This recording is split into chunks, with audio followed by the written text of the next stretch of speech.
Hi all, welcome to MACM 101 tutorial 6. This week's tutorial covers sets and relations, and it consists of about 6 problems, out of which number 2 and number 6 are a little bit complicated. We'll take a closer look at them, but let's get started. So the first question says investigate the truth or falsity of the following using 3 methods: Venn diagrams, laws of set theory, and proving that the left hand side is a subset of right one, and vice versa.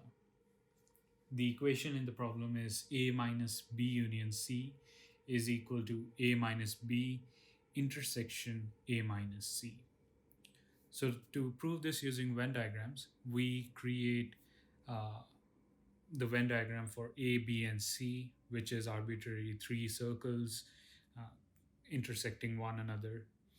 Here, B union C, first we'll create it for the left hand side.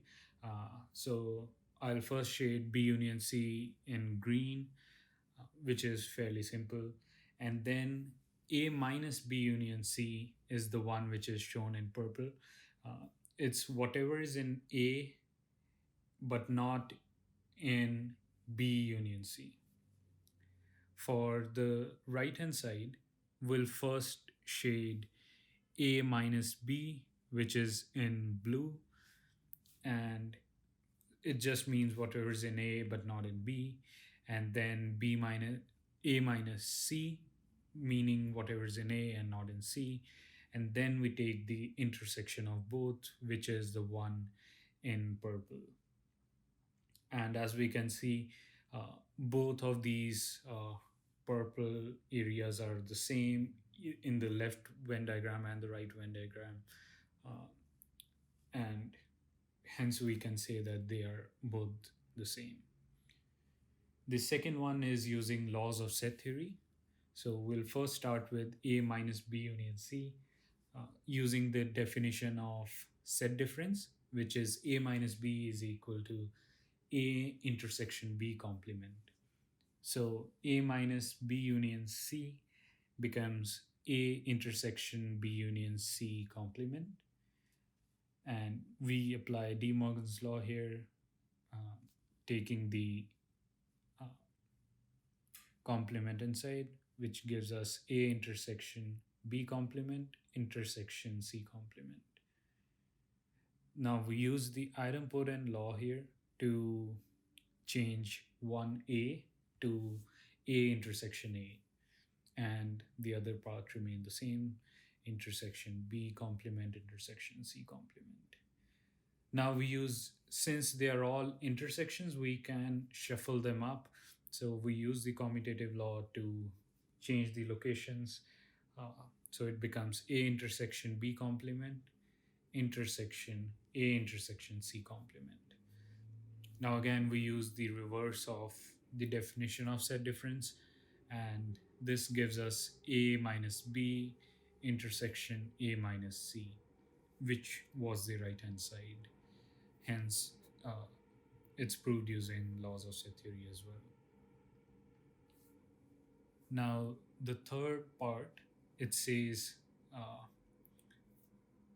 prove using by showing left hand side is the subset of right and the reverse. So we know that if A is a subset of B and B is a subset of A, then A is equal to B. And that's how we'll base our proof of. So first, we'll prove left hand side is the subset of right hand side. Now, here is a basic corollary. Um, if A minus B union C is null set, then this result would automatically hold true by the property of null set. So for this problem, we'll assume that A minus B union C is not a null set. So it's not equal to phi.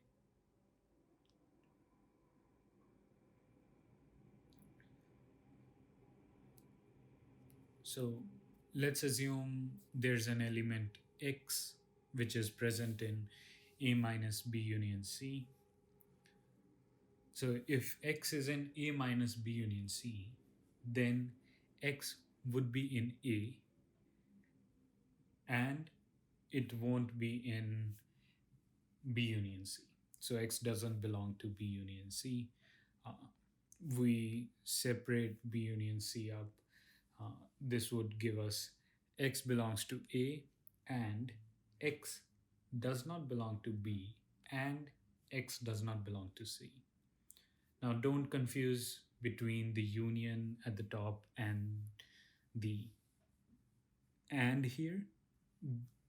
So, if X is not in B and C both combined, that means it's not present in either of those. That's why it's an and here. So, since X is in A and X is not in B, and X is in A and X is not in C, we can say X belongs to A minus B intersection A minus C. Now I forgot to put the brackets around here. You should keep that in mind. Um, so hence A minus B union C is a subset of A minus B intersection A minus C, because we showed that any element X which was in the left hand side uh, is present in the right hand side. Now we prove the reverse. So, which would mean A minus B intersection A minus C is a subset of A minus B union C. Now, again, the same corollary applies here as well.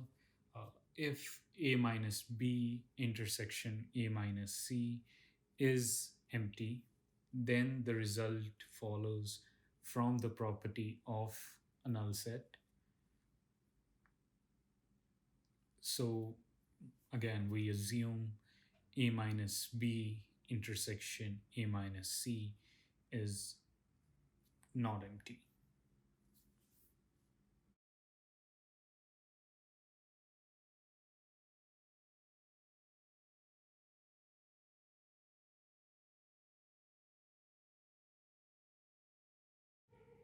So let's start by assuming an element X uh, which belongs to A minus B intersection A minus C. Then the element X belongs to A and X does not belong to B, which is the definition of set difference. And X belongs to A and X does not belong to C. Now, this implies X belongs to A and X does not belong to B union C. So basically, just the reverse of what we did in the previous proof. Therefore, A minus B intersection A minus C is a subset of A minus B union C. Now, to wrap it all up, we'll write we know that if X is a subset of Y and Y is a subset of X, then X equals Y, and that's the reason A minus B union C is equal to A minus B intersection A minus C. Moving on to the second problem. This one's a bit complicated, so I'll try my best to make you guys understand this. So it says use laws of set theory to establish that A intersection B union A complement intersection C whole complement is equal to A intersection B complement union A complement intersection C complement. Now we start with the left hand side, which is A intersection B union A complement intersection C complement whole complement. Now we first, right off the bat, we use the De Morgan's law. It gives us A intersection B complement intersection A complement intersection C complement whole complement. We use the De Morgan's law again, uh, and take those complements inside the brackets. Now, after this, we'll use the distributive law uh, and open up these brackets. So it gives us A complement union B complement intersection A union A complement union B complement intersection C complement. We'll use the distributive law once more, and this gives us A complement intersection A union B complement intersection A.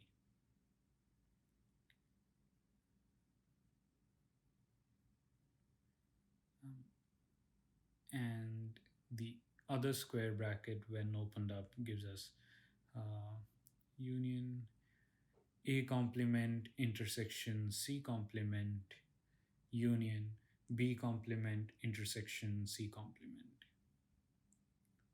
Now, the first A complement intersection A will give you uh, an empty set, and its union with B complement intersection A leaves you with B complement intersection A union whatever is the remaining part. It is A complement intersection C union B complement intersection C complement. Now you are pretty close to the answer. We just have one extra term, which is the union of B complement intersection C complement. So how do we get rid of this? Um, so if we show that uh, B complement intersection C complement is a subset of first, the remaining statement, which is B complement intersection A union A complement intersection C complement, uh, we would be done with the answer. So it is like A union B union C, but if C is a subset of A union B, it's basically the same thing as A union B. So we'll try to show the whole thing. B complement intersection A union A complement intersection C complement union B complement intersection C complement is the same thing as whatever is required in the question. So we'll use the same logic we did in the previous question. So we'll first prove left is a subset of right, and then right is a subset of left. So that would mean they are both equal. So with the definition of union, we know that B complement intersection A union A complement intersection C complement is a subset of B complement intersection A union A complement intersection C complement union B complement intersection C complement. So we are just doing a union with an extra term. That's why it will definitely be a subset of that. Now we want to prove the other way around. So if X belongs to B complement intersection C complement, uh, X belongs to B complement and X belongs to C complement. Now, X belongs to B complement and X belongs to C complement, and I'm just adding the universe here. Uh, we can write the universe as A complement uh, union A. It's still the same thing as the first equation, because uh, B complement and C complement intersection with union will still be the same thing. Now we use the distributive law to open them up. It gives me X belongs to B complement and X belongs to C complement and X belongs to A complement, or X belongs to B complement, and X belongs to C complement, and X belongs to A. Now we'll remove B complement from the first part and C complement from the second part, basically creating a bigger set whose subset is the step 3. So we have X belongs to C complement and X belongs to A complement, or X belongs to B complement and X belong to A. Now, if you create a Venn diagram for step 4 and step 3, you'll see that step 3 is a subset of step 4. In the next step, we have X belongs to C complement and A complement, or X belongs to B complement intersection A complement. Sorry, intersection A. So finally, we have X belongs to B complement intersection A union A complement intersection C complement. So this means that B complement intersection C complement is the subset of B complement intersection A union A complement intersection C complement.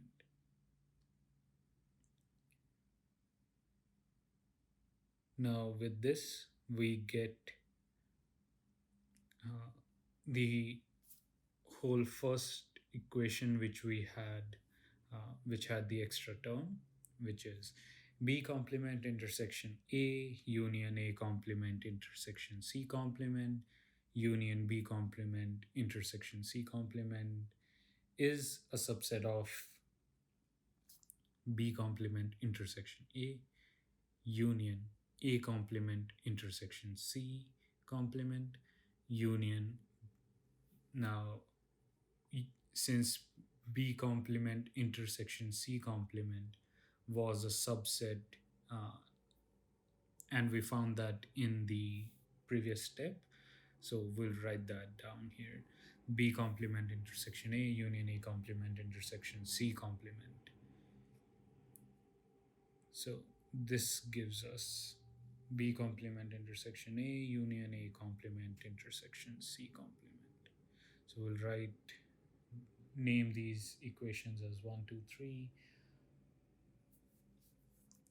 Now, the second equation said left hand side is a subset of right hand side, and third equation said right hand side is a subset of left hand side. So using the first equation, we get the following conclusion. B complement intersection A union A complement intersection C complement union B complement intersection C complement is the same thing as B complement intersection A union A complement intersection C. I hope you understand this question now.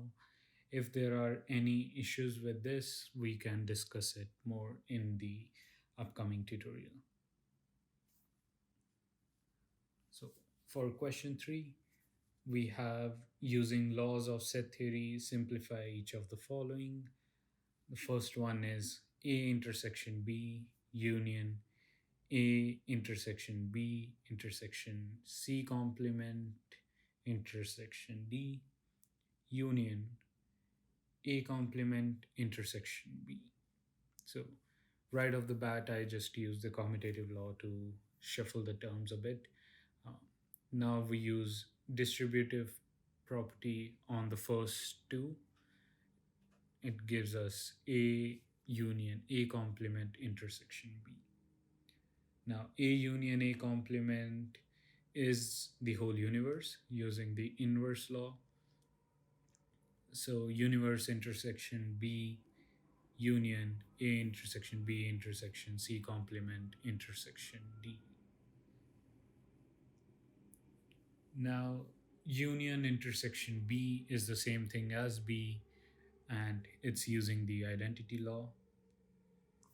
Now we use the distributive law to open up all of these terms, and it would give us B union A intersection B union B intersection B union C complement intersection B union D. Now in the second term, we have B union B, which is the same thing as B, and this is using the idempotent law.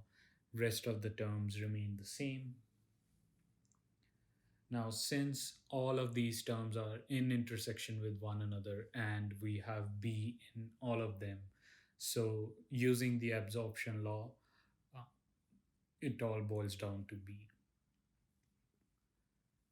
So, moving on to the next, second equation was A minus B union A intersection B. So, using the different set difference definition, we have A intersection B complement in the first part. We use the distributive law to open them up, and then it follows with the inverse law. B complement union B changes to universe, and then using the identity law, A intersection universe is A. Moving on to question 4, we have let A, B, C, D be non empty sets. Prove A cross B is a subset of C cross D if and only if A is a subset of C and B is a subset of D. So in the proof, let A comma B be an element of A cross B.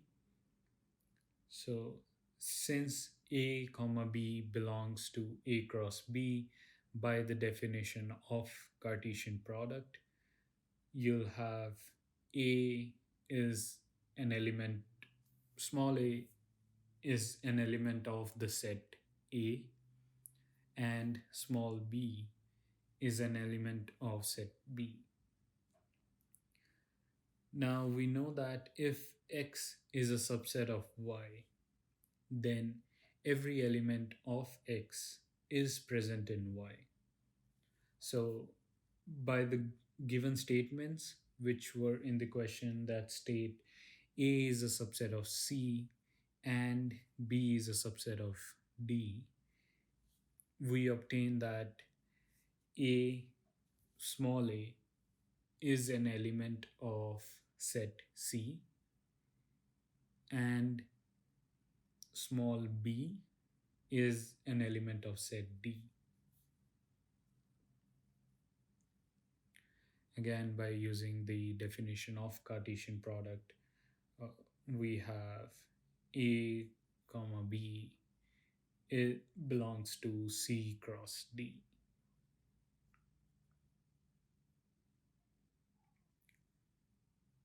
Therefore, we obtain that every element A comma B which was in A cross B is also present in C cross D. And that is why A cross B is a subset of C cross D.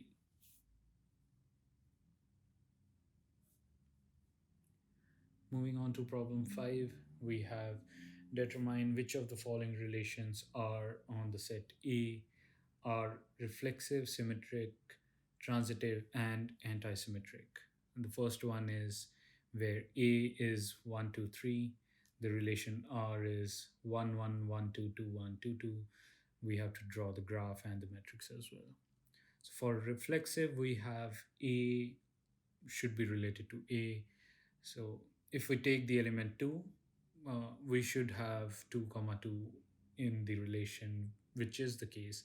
But if we take 3, so A cross A means 3 comma 3, and that does not belong to R. Therefore, this relation is not reflexive.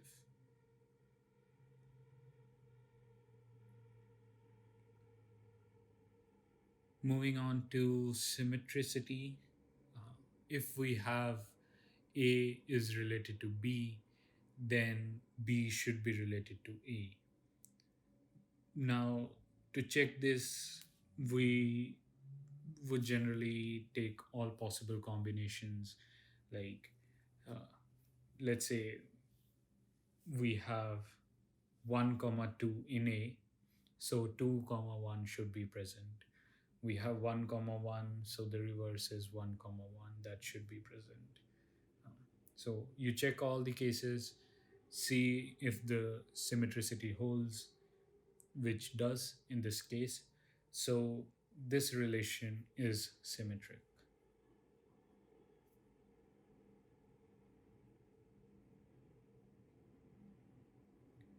Moving on to the transitivity. Uh, so to check if a relation is transitive, if A is related to B and B is related to C, then A should be related to C. That's what transitivity is. Uh, so taking the example here, if we have 1 2 2 1, then 1 1 is an R. So the relation is transitive. In antisymmetric, we have if A is related to B and B is related to A, then A is equal to B. So here, uh, let's say we have 1 comma 2 and 2 comma 1. In, they both are in the relation, but 1 is not equal to 2. So this relation is not antisymmetric. Now we had to create the graph and the metrics for this relation as well. Uh, the elements in this relation were 1 1, 1 2, 2 1, and 2 2. So first we'll create three dots for each of the element. Now the pairings for 1 1 1 2 2 1 2 2 will create arrows going out. So for 1 1, the arrow goes out of 1 and back into 1. For 1 2, it starts from 1 and ends at 2. For 2 1, it's the other way around. And then for 2 2, it's a self loop at 2. And 3 is all alone in the corner. Now, to create a matrix, since there are three elements, we'll have a matrix which is 3 cross 3, and we'll set 1 where we had a relation like at the position 1 1, 1 2, 2 1, and 2 2, and 0 everywhere else. That's it. For part B, we have A is a set of all students at SFU, and XY is an R, meaning height difference of X from the height of Y be no more than 1 inch. So for reflexive, if we have X in A, the relation XRX holds for all X belongs to A as height of one person differs from himself by 0 inches. That's why it is reflexive. To check for symmetricity, uh, it it holds true for all A comma B in A, as the height difference of two people would be the same whether you check from the lower height to the higher one or the other way around. For transitivity, uh, if we have three people A, B, C in A, now A comma B is in relation. Let's say they have a height difference of less than or equal to 1 inch. Uh, B comma C is in R, but A comma C may not be in R, uh, as the height difference is at most 2 inches now. So it's not transitive.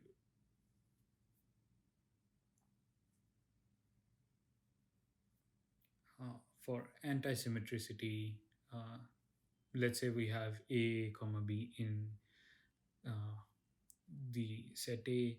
So A comma B is in relation, B comma A is in relation, but A and B don't have to be the same because A and B both could have a height difference of anywhere ranging between 0 to 1 inch. So they don't necessarily need to be the same person.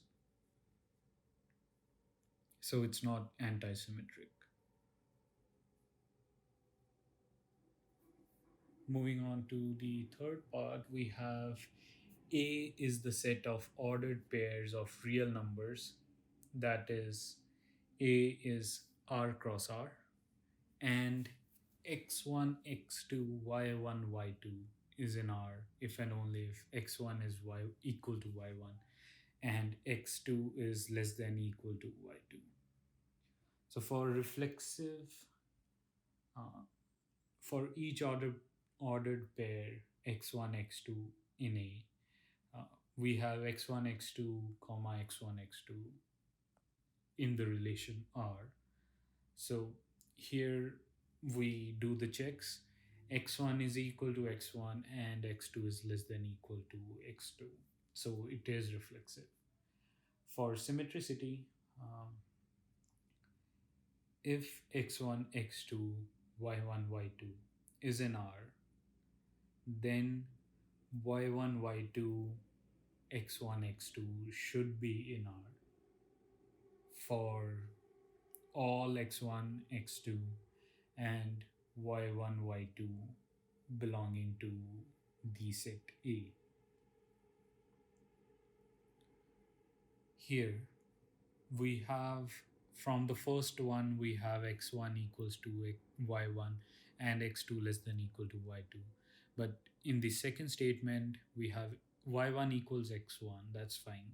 But y2 may not be less than equal to x2. So it's not symmetric. For transitive, let's say x1, x2, y1, y2 is in R, and y1, y2, z1, z2 is in R as well. For x1, x2, y1, y2, and z1, z2 belonging to the set A. Now, you from the first you have x1 equal y1 and x2 less than equal to y2. From second you have y1 equals z1 and y2 less than equal to z2. So uh, x1 is equal to z1 and x2 is less than equal to z2 just by logic. So x1, x2, z1, z2 belongs to R as well. Therefore, this relation is transitive.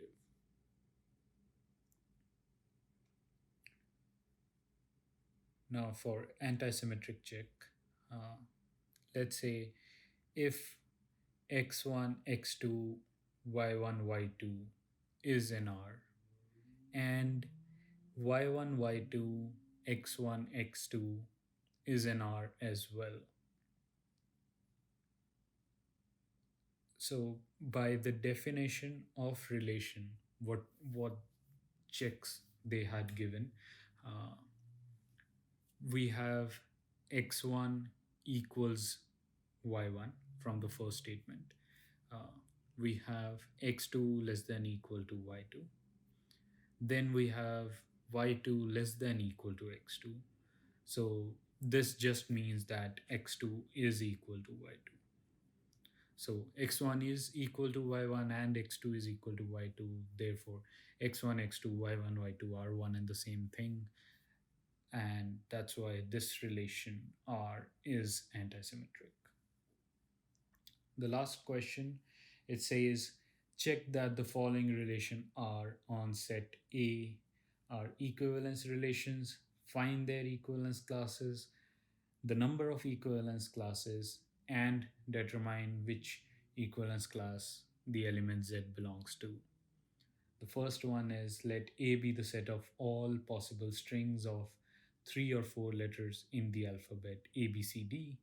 Let Z is B, C, A, D. And let X, Y is an R if and only if X and Y have the same first letter and the same third letter. Now, the equivalence class of R, which contains BCAD, will consist of the string BCA or BDA and strings of four letters having B as their first letter and A as their third letter.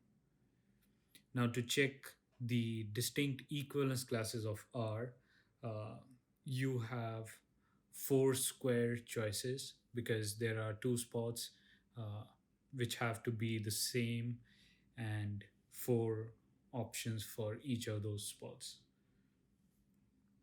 For part B, we have let A be the power set of 1, 2, 3, 4, 5, Z is 1, 2, 3, and XY is an R if and only if X intersection 1, 3, 5 is the same as Y intersection 1, 3, 5. So here the equivalence class containing 1, 2, 3 is the set containing the following elements: 1, 3, 1, 2, 3, 1, 2, 3, 4, 1, 3, 4. So if you pick any of these elements in this class, you intersect it with 1, 3, 5, you'll get the same result. And that's why they are in the same equivalence class. So there are 8 different equivalence classes which I have listed here. Uh, Now, if you pick any two elements in one of the equivalence classes, the check which they've provided above, x intersection 1 through 5, well, is equal to 1, y intersection 1 through 5, will hold true for all the elements in that particular equivalence class. And that's how we group elements into different equivalence classes. That's it for this tutorial video. See you next week.